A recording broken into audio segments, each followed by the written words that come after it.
बीते। राजा, रंक, वीर, योद्धा और मुक्त कंठ कवि जीवित इतिहास की पटकथा लिखते गुजर गए और अपनी अपनी भूमिकाएं अदा करते विदा हो गए। आज इस महान इतिहास के पन्नों में से एक कहानी मैं आपको सुनाता हूँ। कहानी ऐसी है कि सरदार सूरज सेन जब कोढ़ के रोग से पीड़ित थे, तब एक बार वे अपने काफिले से अलग भटक गए और प्यास से व्याकुल होकर गिर गए।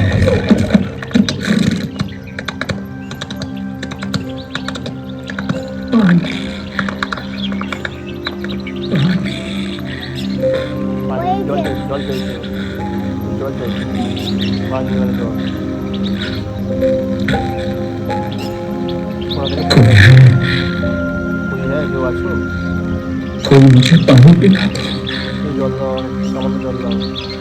पूर्वाय गिरये पश्चिमायाद्रये नमः।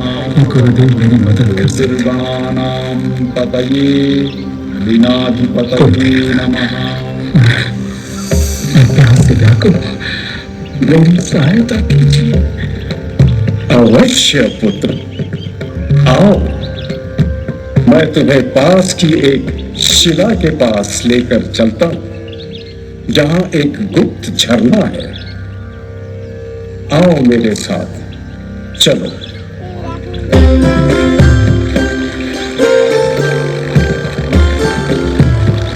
आओ पुत्र, यहां बैठो।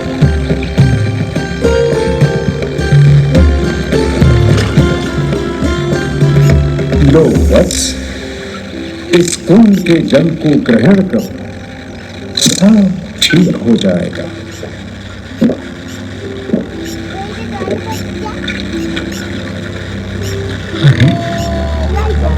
मैं तो ठीक हो रहा हूँ। मेरे हाथ तक के सारे घाव ठीक हो रहे हैं। ये तो चमत्कार हो रहा है। मेरा शरीर एकदम ठीक हो रहा है। मैं पूर्ण रूप से स्वस्थ हो रहा हूं। मैं स्वस्थ हो रहा हूं। हे गुरुदेव, आपको मेरा शब्द शब्द मैं आपका आजीवन ऋणी हूं। वत्स, ये तो इस गोपाचल पर्वत का चमत्कार है। मैं तो निमित्त मात्र हूं।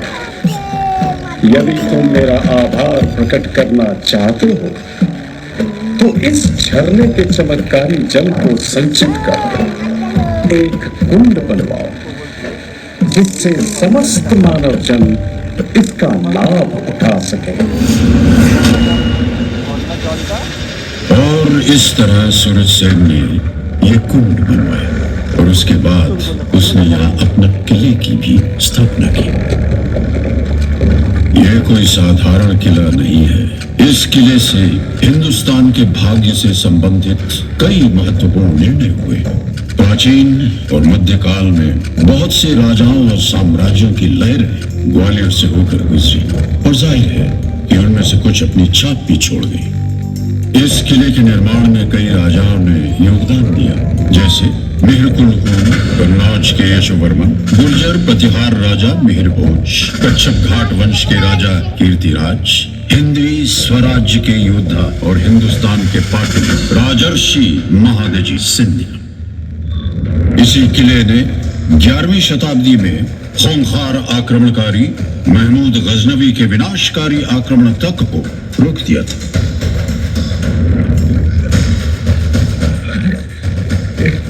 किला है या पहाड़ है? ये तो बिल्कुल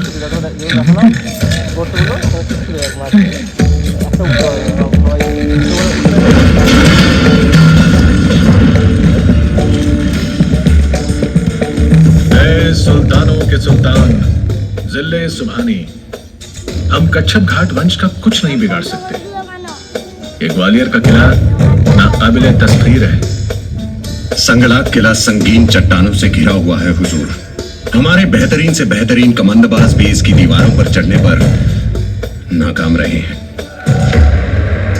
तुम उसके सामने अपनी शिकस्त का इकबाल करने की गुस्ताखी कर रहे हो।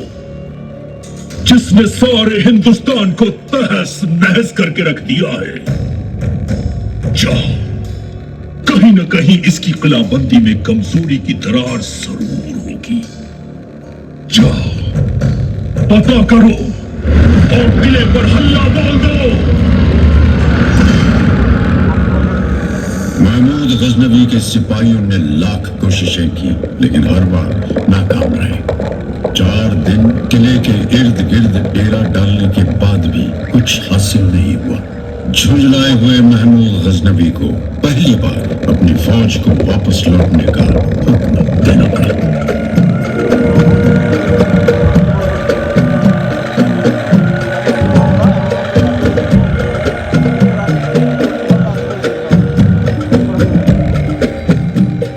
कच्छप घाट के वीर योद्धाओं को बार बार खतरों का सामना करना पड़ा। पहले महमूद गौरी और तुर्की फौज, फिर दिल्ली के गुलाम वंश के सुल्तानों से। फिर भी वीर राजपूतों ने आखिरी दम तक लड़ने की ठानी थी। कच्छप घाट के वीर योद्धाओं, समय आ गया है। अब हमारे सामने एक ही रास्ता है, जिल्लत या मौत। जो दृढ़ राखे धर्म को, ते ही राखे करतार। जो दृढ़ राखे धर्म को, ते ही राखे करतार। जो दृढ़ राखे धर्म को, ते ही राखे करतार। ते ही राखे करतार। स्वामी, यदि आज इस किले के भाग्य में पराजय और महारानियों के अपमान की ही संभावना है, तो हम अपने ही हाथों इस जीवन का अंतिम वाक्य लिखेंगे। हाँ महाराज, पराजय से बेहतर मृत्यु को गले लगाना हमें मंजूर है। दासियों, जाओ, हमारे 16 श्रृंगार की तैयारी करो। सज संवर कर हम मृत्यु का आलिंगन करेंगे। जाइए महाराज, रणभूमि में जाइए। राजपूत वीरों की परंपरा के अनुसार अब हमारी भेंट स्वर्ग में ही होगी। राजपूत वीरांगनाओं, आपका साहस और शौर्य किसी भी महान राजपूत वीर से कम नहीं। और इसी के साथ अपनी आन और परंपरा के अनुसार महाराज और उनके वीर बाखुरे केसरिया बाना पहने रणभूमि में अपनी जान की बाजी लगाने के लिए चल दिए। सैनिकों, कूच करो!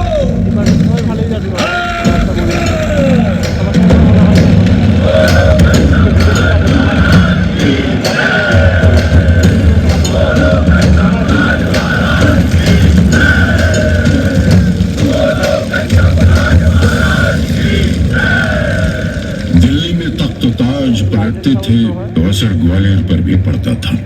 ग्वालियर किला दिल्ली की खिलजी वंश और फिर तुगलक वंश के हाथ आया। तुगलक द्वारा वीर सिंह तोमर किले का राज प्रमुख नियुक्त किया गया। वीर सिंह ने शीघ्र ही अपनी स्वतंत्रता की घोषणा करके तोमर वंश की सत्ता की स्थापना की। तोमर वंश ने ग्वालियर पर लगभग 200 सालों तक राज किया। जब सन 1450 में महाराज डुगरेंद्र सिंह का राज तिलक हुआ, तोमर वंश इस राज्य क्षेत्र में महत्वपूर्ण राज शक्ति बन गया था। 1486 में तख्त पर एक राजा बैठे। उनमें एक महान शासक के सभी गुण थे। महाराज दक्ष शासक थे तो निपुण राजनीतिज्ञ भी। सहनशीलता और जोड़ तोड़ की नीति में उनकी मिसाल नहीं थी। महाराज कल्पनाशील भी थे और कला के परम उपासक और संरक्षक भी। ये सब तो उनमें था ही। बड़े रंगीन मिजाज और परम प्रेमी भी थे। मान सिंह था उनका नाम। उन्होंने अपने सपनों का साकार महल बनवाया और नाम रखा मान मंदिर।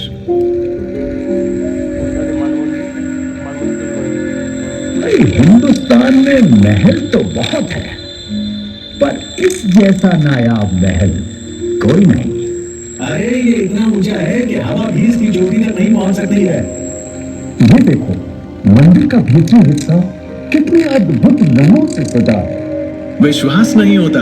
अरे इसमें ये खूबसूरत नक्काशी तो देखो, और जरा इन दीवारों पर लगे रंगों की चमक तो देखो। मेरी तमन्ना है कि मैं जमीन के अंदर बने केसर कुंड की बगल वाले ठंडे कमरे में जाकर देखूं। सुना है वहाँ रानियां सोने के खंभों पर लगे रेशम के झूले में झूलती है। राजा मानसिंह तो बस हर नर नारी के दिल और दिमाग में बस गए। लोग आज भी गुजरी सुंदरी, नन्नी और मानसिंह की प्रेम कहानी सुनाते हैं। एक बार जब राजा शिकार पर निकले तो उन्होंने खूंखार जंगली भैंसे से मुठभेड़ करते हुए एक लड़की को देखा। हे भगवान, ये कौन लड़की है जो देवी की तरह भाले चला रही है? कमाल हो गया। देखो देखो देखो,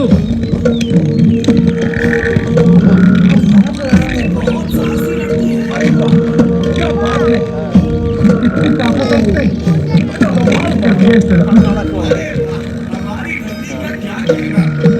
चुप करो, महाराज आ रहे हैं। वाह, शाबाश। उस लड़की को हमारे पास लाया जाए। बहादुर और सुंदर लड़की, तुम्हारा नाम क्या है?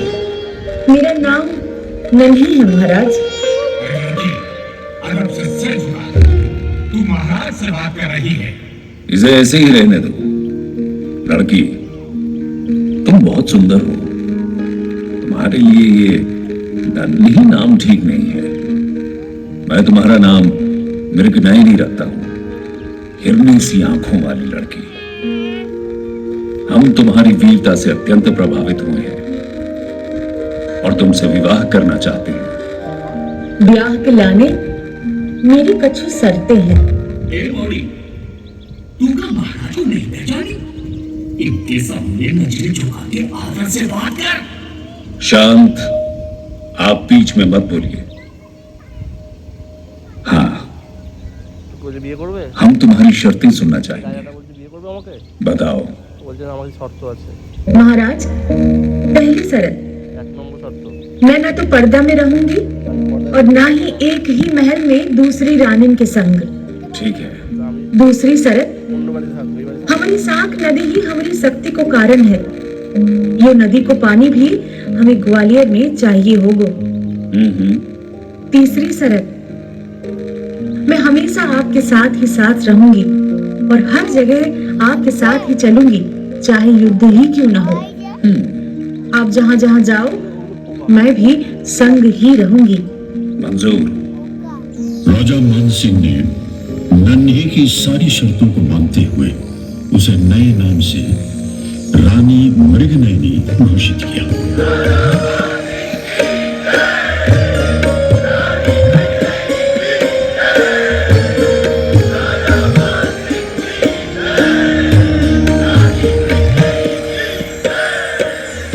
मृगनयनी ने बैजू बावरा से संगीत सीखा। दोनों संगीत के दीवाने थे। सुरों की डोरियों ने महाराज मानसिंह और सलोनी गुर्जरी को आपस में ऐसा बांधा कि बस वे बंधते ही चले गए।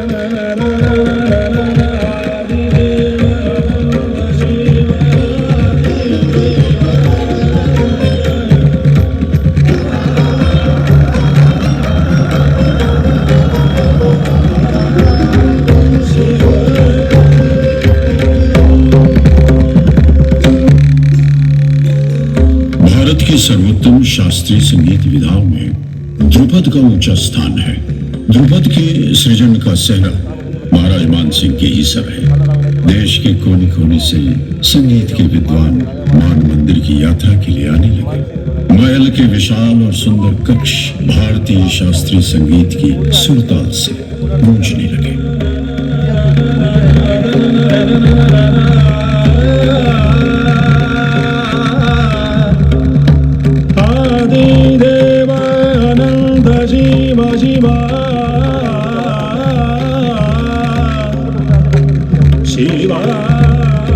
सुरसरिता का अनंत प्रवाह चलता रहता, शायद ऐसे ही, और महाराजा मानसिंह का स्वर्गवास हो गया। उसके बाद शीघ्र ही तोमर वंश के बुरे दिन आ गए। दिल्ली के इब्राहिम लोदी ने ग्वालियर किले के गिर्द घेरा डाल दिया। इस तरह पूरे 2 वर्ष गुजरे। 2 साल बीत गए हैं। रफत भी खत्म होने की कगार पर है।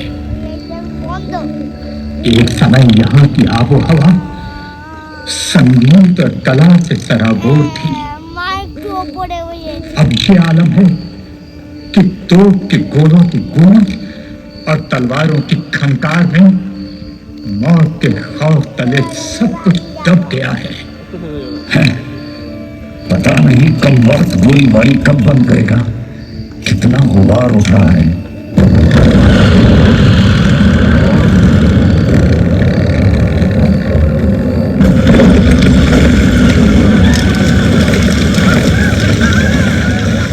आखिर किले के नीचे एक सुरंग को बारूद से उड़ाकर लोधी सेनाओं ने राजपूतों का सुरक्षा चक्र तोड़ दिया।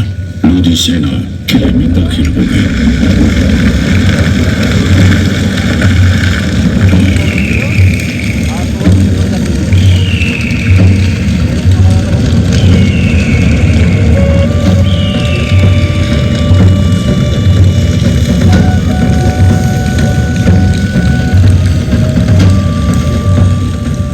प्रथम मुगल सम्राट बाबर ने भारत पर हमला कर दिया था। बाबर ने पानीपत के मैदान में लोधी सेना को शिकस्त दी, फिर आगे बढ़ा और ग्वालियर के किले को फतेह किया।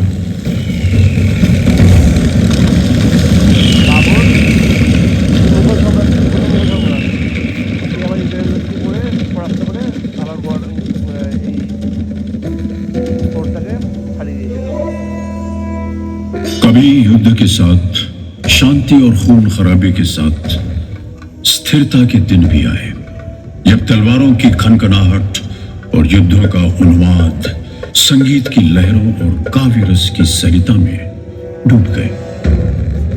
शेर शाह सूरी ने यह किला शहंशाह हुमायूं से छीन लिया था, मगर अकबर की अगुवाई में मुगलों ने इसे जीतकर वापस हथिया लिया।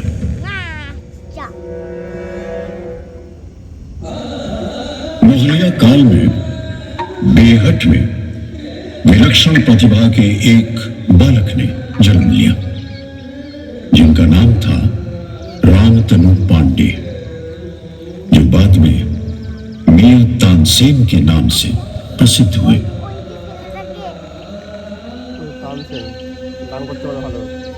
वे तानसेन थे जिनके कारण शहंशाह अकबर की आमद रंग बहार सी खिल उठती थी और जश्न का आगाज हुआ करता था।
तानसेन के प्रति इतना आदर और स्नेह रखते थे कि जब तानसेन अल्लाह को प्यारे हुए तो शहंशाह ने खास फरमान जारी किया कि मुल्क के सभी मौसीकी कार उनके जनाजे में शामिल हों।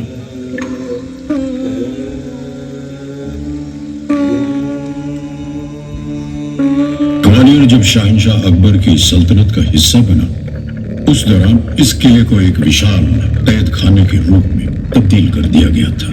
यहाँ से किसी का निकलना मुश्किल था। इस किले से हंसती गाती महकती जिंदगी गायब हो गई। यहाँ विद्रोहियों और राजनैतिक बंदियों को हथकड़ी और बेड़ियों में रखा जाने लगा। वक्त कैसे तेजी से गुजरता है। हमारा ये शानदार किला आज दुख दर्द की सराय बन गया है।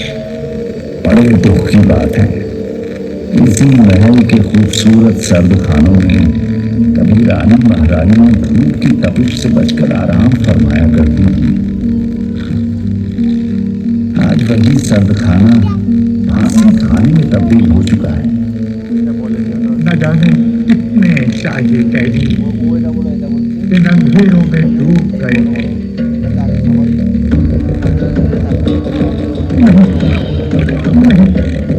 मैं नहीं पीऊंगा। रहम करो, मुझ पर जबरदस्ती मत करो। रहम करो, रहम करो, रहम करो, रहम करो। कैसे नहीं पिएगा? पियो। फ्रांसीसी यात्री बर्नियर ने अपने ग्वालियर प्रवास पर शाही कैदियों की दुर्दशा को बयान करते हुए लिखा था कि यहाँ कैदियों को पोस्त पिलाई जाती थी, जिसे अफीम की डोरियों को पानी में भिगोकर बनाया जाता था। इसके असर से कैदी का शरीर धीरे धीरे सूख जाता था। जुल्म के शिकार कैदी अपना दिमाग खो बैठते और धीरे धीरे वे मौत की गोद में सो जाते। एक कैदी ऐसा भी था जो इस किले से जीवित बच निकला। वो और कोई नहीं बल्कि सिखों के गुरु हरगोविंद सिंह जी थे। सतगुरु बंदी छोड़ है, सतगुरु बंदी छोड़। मल्लिका नूरजहां के कहने पर शाहजहां जहांगीर ने उनकी रिहाई का फरमान जारी किया था। अरे भाई सुनो कुछ, गुरु ने किले से अकेले यहाँ होकर जाने से इनकार कर दिया और शहंशाह ने कहा है कि जितने कैदी गुरु के दामन को पकड़ सकते हैं वो उनके साथ रिहा होकर जा सकते हैं। रात भर सभी लगे रहे। गुरु के दामन के साथ एक एक करके कई झालरें टाँकी गई, लेकिन गुरु का दामन फैलता ही चला गया। इस तरह 52 कैदी उनके साथ रिहा हो गए।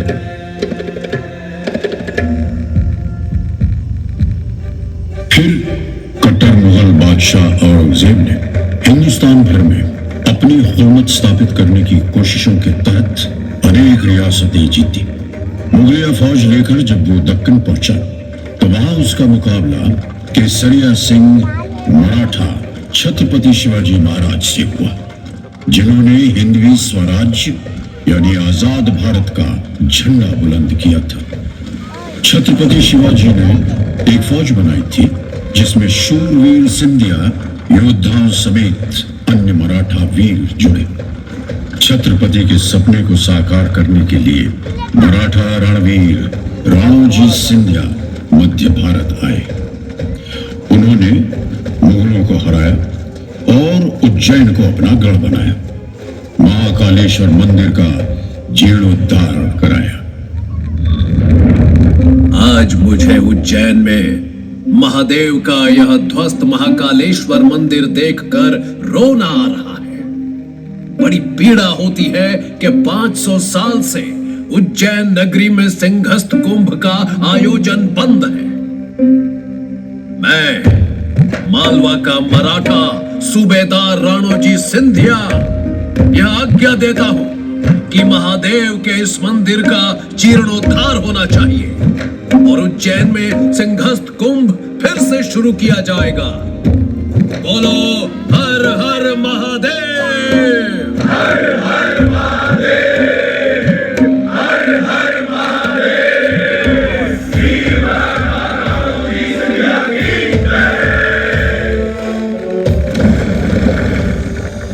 वीर राणोजी के उपरांत उनके पुत्र महादजी सिंधिया ने स्वराज का केसरिया झंडा लेकर 1765 में ग्वालियर 1771 में दिल्ली और उसके बाद लाहौर और अटक तक का इलाका जीत लिया और समस्त हिंदुस्तान में सिंधिया वंश का नाग निशानी भगवा ध्वज बुलंद किया। महादजी सिंधिया ने गुलाम भारत में फिर से स्वतंत्रता का डंका बजा दिया। मेरे साथियों, आज सिंधिया फौज ने केसरिया झंडे के नीचे सभी हिंदुस्तानियों को एकत्र कर दिया है। हमने अफगानी सेना को सिंधु नदी के पार खदेड़ दिया है, मुगलों को अपनी शक्ति के अधीन कर दिया है।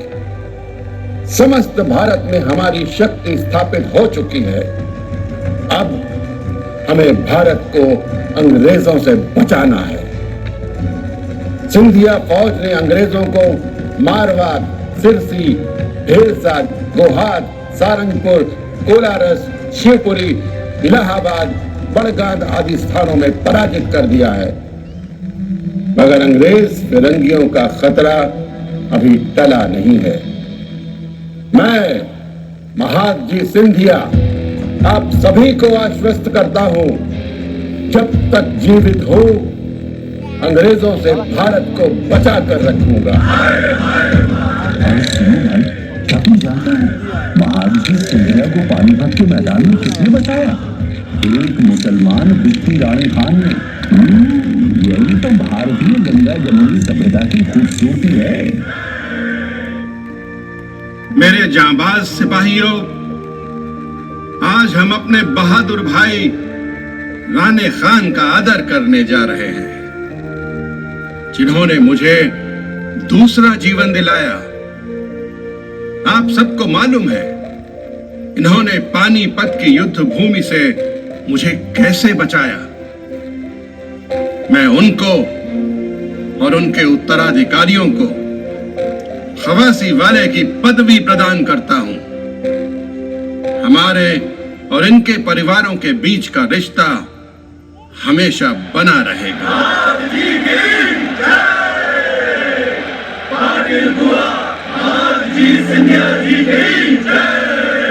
महादजी सिंधिया ने उत्तर में आज के पाकिस्तान में स्थित अटक से लेकर कटक तक हिंदवी स्वराज्य स्थापित किया।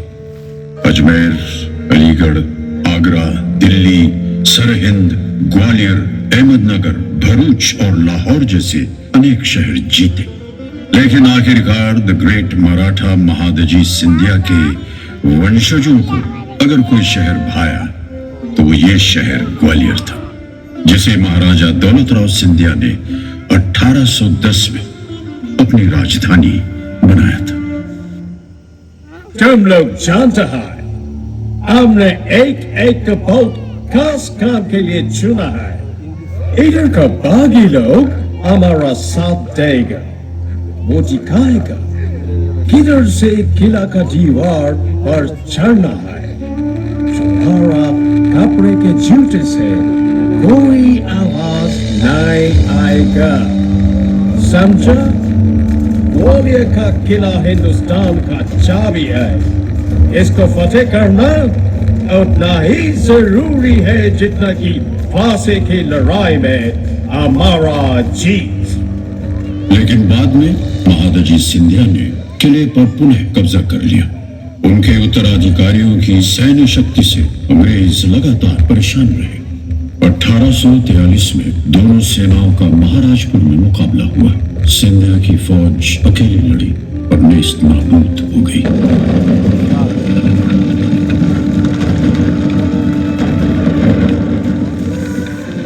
प्रगतिवादी मराठा साम्राज्य में नारी सशक्तिकरण की अद्भुत परंपरा थी, जिसमें लड़कियों को शस्त्र और शास्त्र दोनों की शिक्षा दी जाती थी। उन्हें राजनीति और युद्ध कला का ज्ञान दिया जाता था। इस परंपरा का अद्भुत उदाहरण थी सिंधिया परिवार की महारानी वीरांगना बैजाबाई सिंधिया।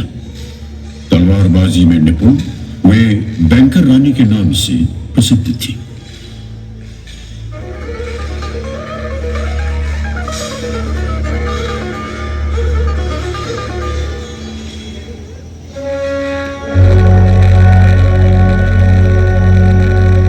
सन 1857 में एक तरफ मेरठ में मुट्ठी भर सिपाहियों ने देश भर में स्वतंत्रता संग्राम की चिंगारी जलाई, दूसरी तरफ मराठा महाराज सिंधिया के नुमाइंदों के साथ हुए गुप्त विचार विमर्श के अनुसार और उनके आमंत्रण पर वीर तात्या तोपे, राव साहेब पेशवा और झांसी की रानी लक्ष्मीबाई नेवालकर की सेनाओं ने ग्वालियर आकर विद्रोह की कमान संभाली। कहते हैं महारानी ताराबाई सिंधिया के कहने पर हमारे जांबाज क्रांतिकारियों के लिए सिंधिया कोषालय खोल दिया गया था।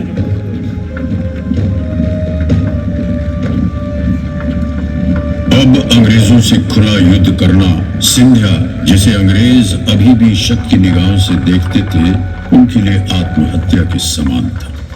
इसलिए ग्वालियर के किले को सिंधिया महाराज की सेना ने रानी झांसी को सौंप दिया था। लेकिन जब अंग्रेज शक्ति भारी पड़ रही थी, तब सिंधिया के नुमाइंदों ने रानी को ग्वालियर से सुरक्षित निकलने की सलाह दी।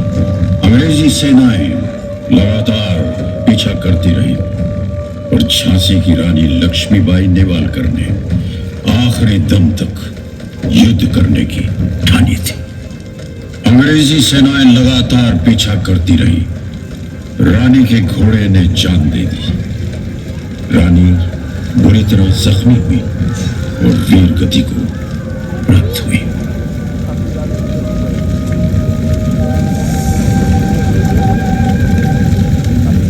बाद के वर्षों में मराठा सिंधिया राजवंश की छत्र छाया में ग्वालियर फलता फूलता रहा।